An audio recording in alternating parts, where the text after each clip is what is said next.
Hey there. Ready to dive into something fascinating today? Always. We are exploring Renovaré, and get this, they're all about helping people like you and me experience a more vibrant and fulfilling faith, Yeah. not just on Sundays, but in every aspect of life. It's about bridging that gap we often feel between belief and how we actually live. Right.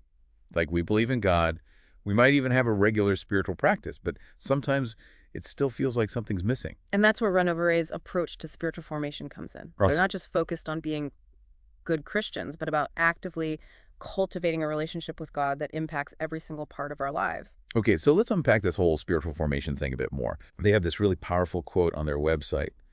We are eternal beings, but have lost sight of eternal living. What resonates with you about that statement? I think it speaks to a universal human experience. We're wired for a connection with something larger than ourselves, yet we often get so caught up in the day-to-day that we lose sight of that deeper reality. Yeah. Renovare reminds us that we're not just physical beings going through the motions, but spiritual beings capable of experiencing a profound and lasting connection with the divine. And they offer practical guidance for actually cultivating that connection, not just talking about it. Mm-hmm. One of the ways they do this is through what they call spiritual disciplines, but they're adamant that this isn't about checking boxes to earn points with God. Absolutely not. Mhm. Renovare sees these spiritual disciplines as tools for spiritual growth, not a checklist for divine approval.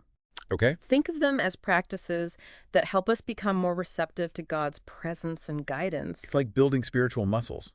Yeah. We might not be great at all, 12 disciplines, Yeah. but even practicing a few can make a big difference. So let's dive into a few that stood out to me. Yeah. One that I found particularly interesting was meditation. Okay. For some people, meditation might sound a little too new agey, Right. but Renovaré emphasizes that Christian meditation is about connecting with God, not emptying your mind. Exactly. They describe it as creating space for intentional connection with God, quieting the noise of the world so we can hear his voice speaking to our hearts. I find that so refreshing, especially in our hyper-connected world. Yeah. Just finding a quiet place for even a few minutes each day, focusing on my breath and inviting God's presence into that stillness, that feels very doable and necessary. It is a practice that's deeply rooted in Christian tradition, and it offers us a pathway to experience God's peace and presence in the midst of our busy lives. And then there's fasting, which honestly, I'll admit, can feel a little intimidating. Sure. But again, they stress that this isn't about some extreme diet plan. Not at all. Renovare views fasting as a way to intentionally deny ourselves something, food, social media, anything we tend to rely on to grow closer to God and understand ourselves better. Huh. It's not about deprivation for the sake of deprivation, but about creating space for deeper dependence on God. So by removing something we depend on, we become more aware of our need for God. That makes a lot of sense. And it's in that space of emptiness that we can become more attuned to his voice, allowing our desires to align with his will for our lives. Now, there's one more discipline I want to touch on before we move on, and that's solitude. This one, I have to say, really challenges me. Okay. We live in a world that constantly demands our attention. So the idea of intentionally seeking solitude can feel almost counterintuitive. I understand that. Yeah. But in a world that's always switched on, solitude offers a chance to reconnect with our own hearts and listen for God's voice. It's about carving out space for stillness and reflection amidst the noise and busyness, creating that sacred space where we can be fully present to God's presence within us. It's like hitting the pause button on life for a little while, Yeah. so we can reconnect with ourselves and with God. Which I think is a perfect segue to the next piece of Renovaré's approach that I want to unpack their 6 streams. Okay. When I first came across this idea, I thought, okay, it might be getting a little too abstract for me. Sure. But as I dug in, I realized it's actually a really helpful way to visualize a balanced spiritual life. It is a beautiful metaphor, isn't it? Renovare uses these 6 streams to represent distinct but interconnected aspects of the Christian faith, drawing on the richness of various traditions to help us cultivate a more holistic and vibrant faith. Okay, so walk us through these streams. What are we talking about here? Well, one that I find particularly compelling is the contemplative tradition. Renovare describes it as the steady gaze of the soul upon the God who loves us. It's about cultivating a posture of attentiveness to God's presence in every moment. Which connects back to what we were saying about meditation and solitude. Right. Those practices that help us slow down and create space for God. Precisely. The contemplative tradition reminds us that those practices aren't just about checking things off a list, but about fostering a deeper, more abiding awareness of God's presence in our lives. It's about shifting our focus from all the noise and distractions to that quiet space within where God resides. Which, let's be honest, isn't always easy in our fast-paced world. And that's where the disciplines can be so helpful. They provide us with tools and practices for cultivating that inner stillness.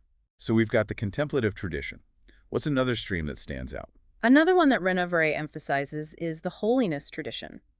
Now, this one sometimes gets a bad rap, but they're careful to point out that it's not about being perfect or judgmental.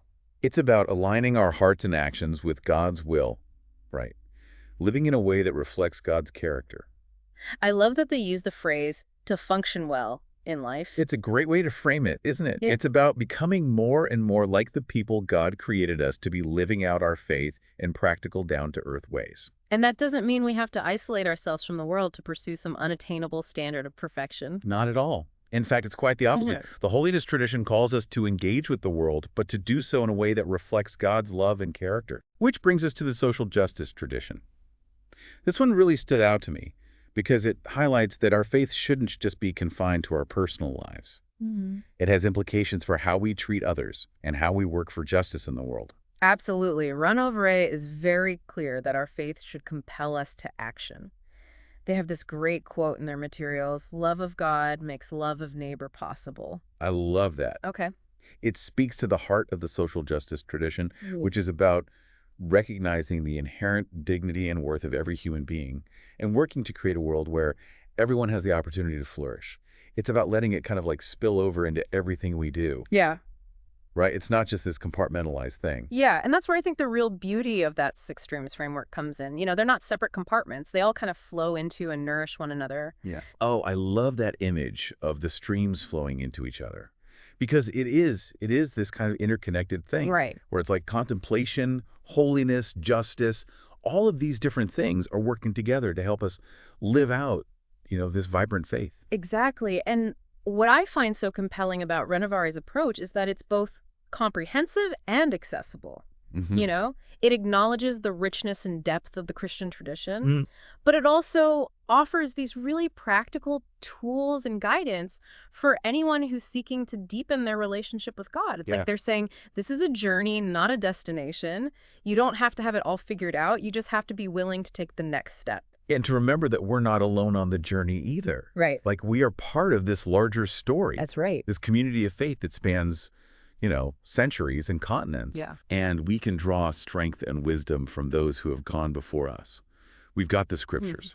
We have the traditions of the church, and we have each other, to support and encourage us along the way. Exactly. And that's what's so important about Renovare's emphasis on spiritual formation as an ongoing process, right? It's about continually opening ourselves to God's transforming presence, allowing him to shape us into the people he created us to be. It's a process that takes time and intentionality, but like you said earlier, grace. Right. Like it's progress, not perfection. Well said. It's about showing up authentically just as we are and allowing God to meet us in that place.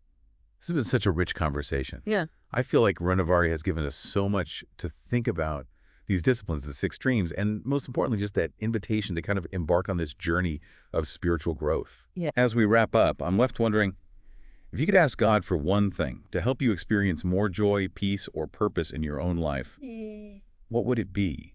And how might these practices we've discussed today help you open yourself to that? That's a beautiful question, and one I think we can all benefit from reflecting on. For me, it would be the grace to quiet the noise of the world and to listen more deeply for God's voice in my life, to cultivate that steady gaze of the soul that Renovaré talks about. I think the practices we've discussed today, from meditation and solitude to engaging in acts of justice and compassion, these are all pathways that can help us move towards that kind of deep listening and connection with the divine. Absolutely. And on that note, I think that's a perfect place for us to kind of end this conversation today. So to all of you listening, we encourage you to take some time to reflect on your own journey. What is one thing that you can do today, this week, this month, to cultivate a more vibrant and fulfilling faith? Remember, it's a journey, not a destination. And as Renovaré reminds us, with God's grace, it's a journey worth taking.